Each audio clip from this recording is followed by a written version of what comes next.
네, 안녕하십니까. 부동산으로 부자되기 TV 공인중개사 임동성입니다.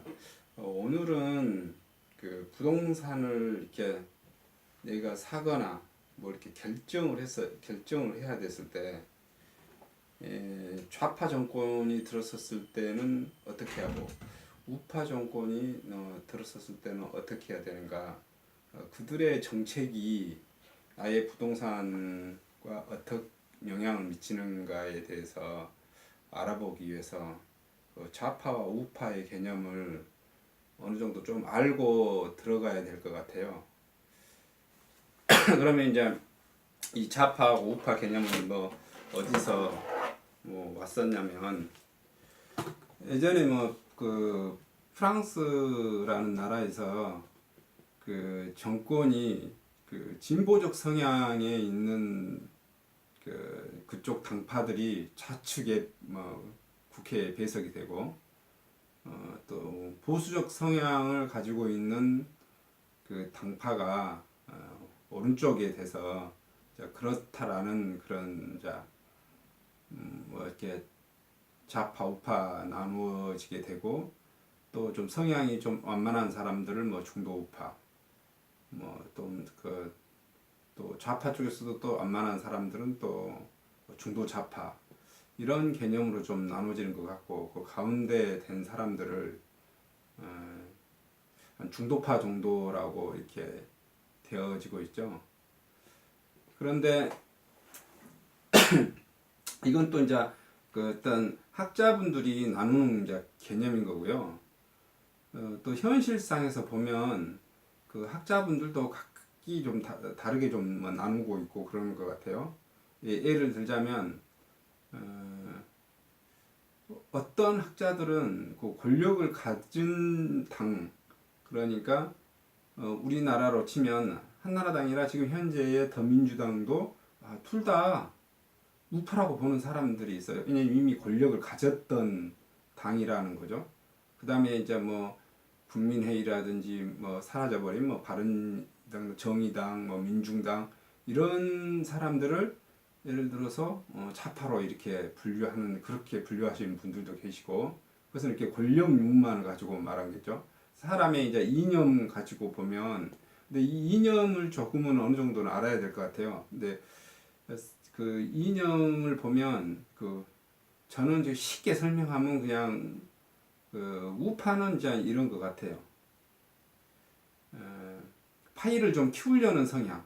이게 우리가 뭐 밥이라면 밥, 빵이라면 빵, 이걸 먹는 먹거리로 계산했을 때 이걸 키우려고 키워서 나눠 먹겠다라는 개념인 거고, 좌파는 좀 성향을 봐보시면 어떤 그런 빵을 키우려고, 우리가 먹거리를 키우려는 것보다는 이미 생산된 그러한 빵이나 식량을 어떻게 해야죠?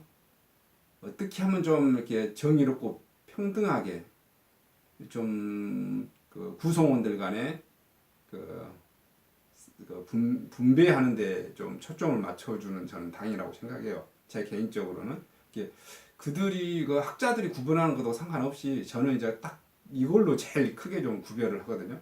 우파의 성향은 빵을 키우려고 해요. 쉽게 말하면 생산물을 키우려고 하는데, 그 투입한 생산량, 예를 들어서 자본, 노동, 뭐 경영, 뭐 이렇게 뭐 3대 요소니 하면서 뭐 들어갈 거 아니에요. 토지 뭐 이렇게.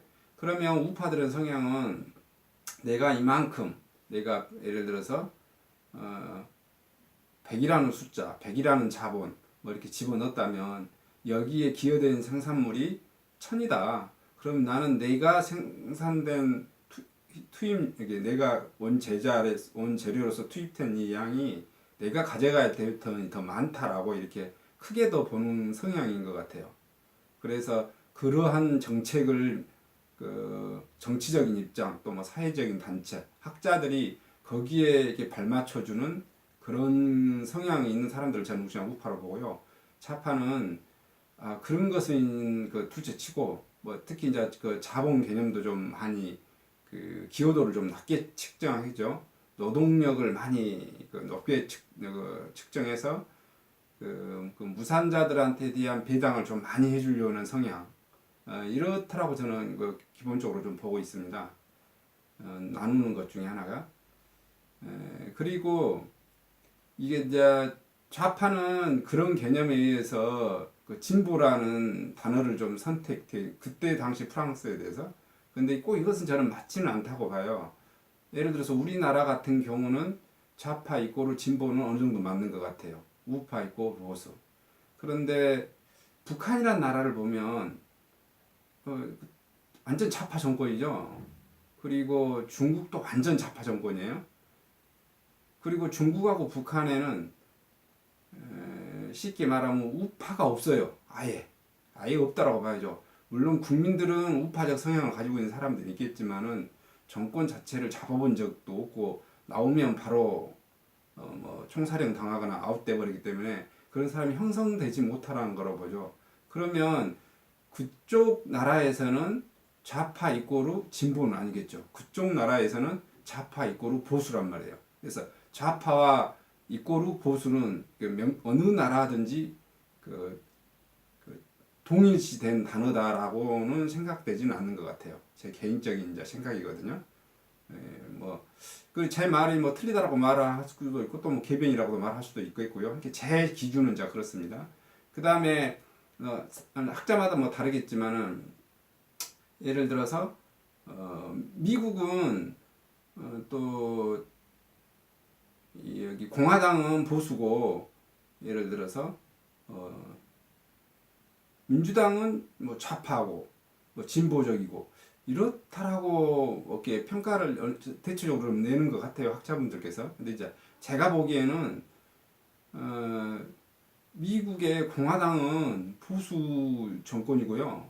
또 그 보수가 쉽게 말하면 플러스 쪽에 가 있어서 플러스 0.75 정도나 된다면 제가 보기에는 미국의 민주당은 한 플러스 0.5나 뭐 0.25 어차피 얘들도 저는 우파라고 보는 거예요.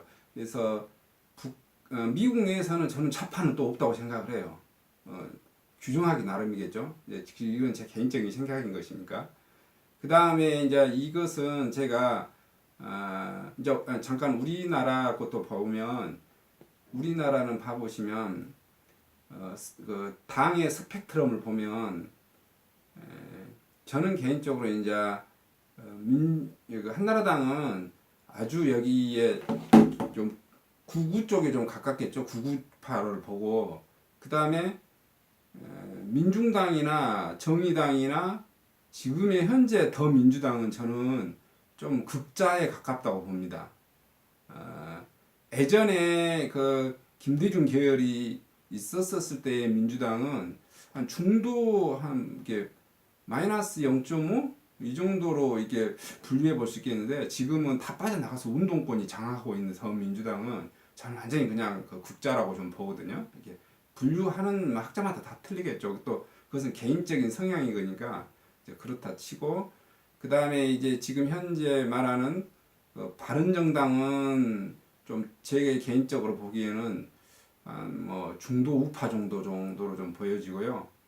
또 민평당은 한 제가 보기에는 한 중도 좌파 정도로 좀 보여진 것 같고 우리나라 상에서 본인들은 항상 이제 그 중도를 하겠다고 하는데 사실 우리나라 정치 성향상 중도가 되기는 좀 어렵고요. 특히 우리나라가 이제 중도가 나올기가 정권을 잡기 힘들고 국민한테 지지를 못 받은 이유 중에 하나가 남과 북이 대치되어 있기 때문에 분단의 나라이기 때문에 특히 그 반공 이데올로기 개념을 거기다가 또 중도 분들이 그 자립할 수 있는 그런 여지를 못 만드는 나라 중에 하나입니다. 극과 극을 좀 달려버릴 수밖에 없는 그런 현상이 되어졌죠. 우리나라는 그 반일 개념과 이런 경제 개념 빼놓고더라도 저는 이제 부동산 이렇게 강의를 할 거니까 경제 개념만을 말하고 싶은데 이제 그 정치적인 개념이 들어지가면 거기다가 그 공산주의 개념과 또 반공 개념과 또 반일 개념이 이렇게 뒤죽박죽 되어져서 경제 개념만으로 설명 안 되는 좀 문제도 있고요. 이런 기본적인 개념을 좀 알고 있으시고요. 그 다음에 이거는 또 제 아래 하단부에 보시면 이거는 그 제 개인적인 생각입니다. 이제 이것도 그냥 제 세상을 살아가 보면 뭐 이제 그 제 개인적인 의견인 거니까요.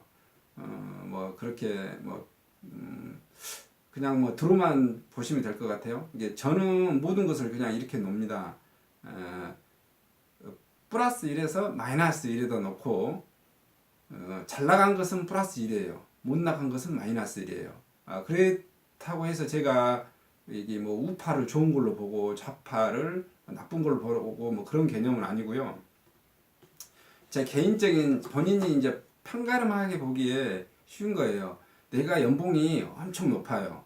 그러면 그 우파 개념이 우 쪽에다 플러스 1에다 놓는 거예요. 그 다음에 내 급여 책정에서 쭉 급여가 엄청 만약에 거의 소득이 없다고 그러면 마이너스 1까지 가면 되겠죠. 또 내 자산 규모도 그렇게 규정해 보고요. 내가 잘생겼으면 플러스 1, 아주 못생겼으면 마이너스 1. 또 내가 말을 엄청 잘하면 플러스 1, 말을 엄청 못하면 마이너스 1. 내가 달리기를 엄청 잘하면 플러스 1, 못하면 마이너스 1. 이 선상에서 내가 어떤 이 대한민국 사회에서 어느 정도에 됐는지 스스로 이렇게 마킹을 해보면 또 내가 내 회사 내에서 내가 기술 파트에서 근무하면 내 기술 파트 능력이 어느 정도 해당되는지 내가 영업 파트에서 해당되면 내 영업 능력이 0이 평균이라면 이 0하고 플러스 1 사이에서 얼마 정도 되는지 내가 기본적인 수준도 못하는 것인지 그래서 내가 이 회사란 조직에서 잘릴 수도 있는 것인지 아니면 내가 어느 정도 선점을 유치할 수 있는 것인지 이런 것은 이제 그 좌파 우파 개념하고 상관없이도 자기를 한번 분류해 볼 수 있고 자기 자산을 한번 컨트롤 해볼 수 있고 내가 내 위치가 대한민국 전체 사회에서 아니면 내가 여기에 소속되어 있는 회사란 조직 내에서 아니면 지역사란 내에서 한 번쯤은 그래도 어렴풋이 이렇게 컨트롤 해보고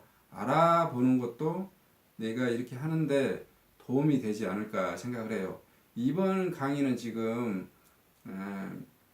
전반적으로 좌파 우파 개념 여기까지만 설명을 하고요. 다시 좀 끊었다가 우리나라에서 실질적으로 그 좌파 우파 정권이 부동산 정책을 어떻게 펼쳤는지 한번 봐보도록 해보겠습니다. 감사합니다.